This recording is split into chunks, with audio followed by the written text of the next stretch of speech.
Good evening, everyone. We're doing a tutorial on the Neolithic Age. Please do enjoy.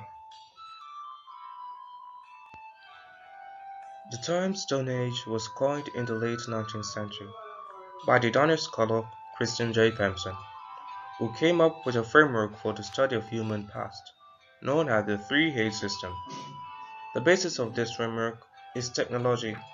It revolves around the notion of three successive periods of ages: Stone Age, Bronze Age, and Iron Age, each age being technologically more complex than the one before it. Thompson came up with this idea after noticing that the artifacts found in archaeological sites displayed regularity in terms of the material that they were made with. Stone-made tools. These were always found in the deepest layers. Bronze artifacts. These were found in layers on top of the deepest layers. Iron-made artifacts. These were found closest to the surface. This suggested that metal technology developed later than stone-made tools. Neolithic or New Stone Age began with the introduction of farming, dating variously from century 9000 BCE in the Near East, century 7000 BCE in Southeast Europe, century 6000 BCE in East Asia, and even later in other regions. This is the time when cereal cultivation and animal domestication was introduced. Agriculture brought major changes in the way human society is organized and how it uses the earth, including forest clearance, root crops, and cereal cultivation that can be stored for long periods of time, along with the development of new technology for farming and herding such as plows, irrigation systems, and so on.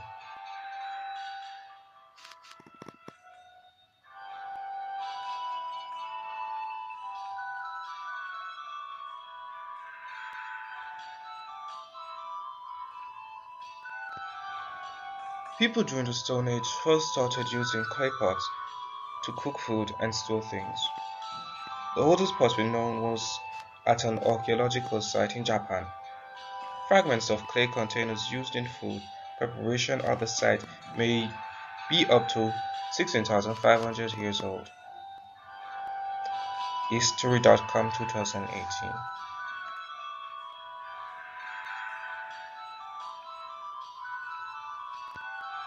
Neolithic religion.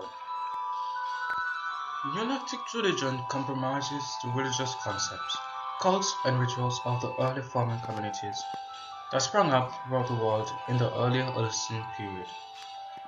Archaeological artifacts, which constitute the main sources for the study of Neolithic, ambiguous.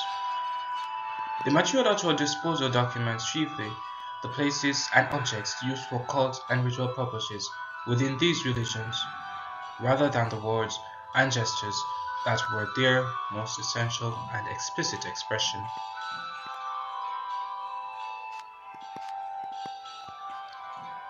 The Neolithic people religion is as follows. They buried the dead in graves, along with their weapons, pottery, food, and drink, in the belief that these things were required after death. They worshipped totems, or images of plants and animals, as their ancestors and protectors. They worshipped forces of nature like sun, moon, stars, and believed that they had special powers. They worshipped clay figures of Mother Goddess in the belief that fertility of the land would increase. Some megaliths were used as temples to worship the sun god at the time of summer solstice. Example, the Stonehenge megaliths in England.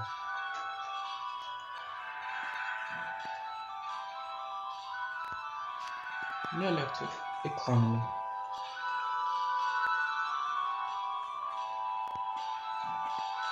The economy of the Neolithic period was based on agriculture and animal husbandry, and aimed at increasing and manipulating production.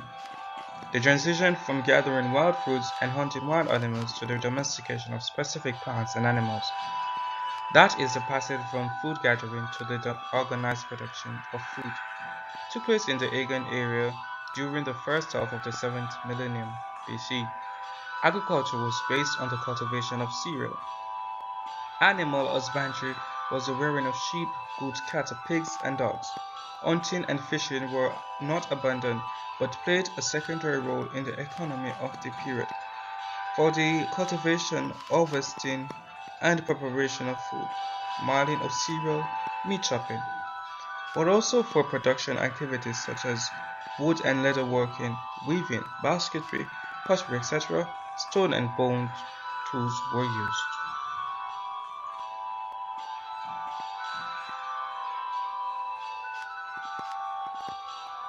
Neolithic politics.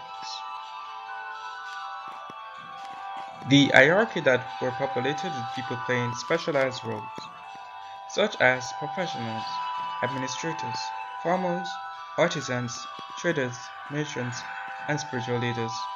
Additionally, due to increased trade and conflict with external civilizations, cities required diplomats, armies, and centralized rulers. Most cities grew out of villages, and some ultimately became city-states, which are self-governing urban cantons and the agricultural territories under residents not to participate in food production, which led to the development of distinct specialized roles in associated classes. In order to facilitate cooperation between these many different classes and to organize a large number of people to work together for the large-scale construction of irrigation system, leadership would take many different forms in the first civilization. Through purposed centralized system of government and command were the norm.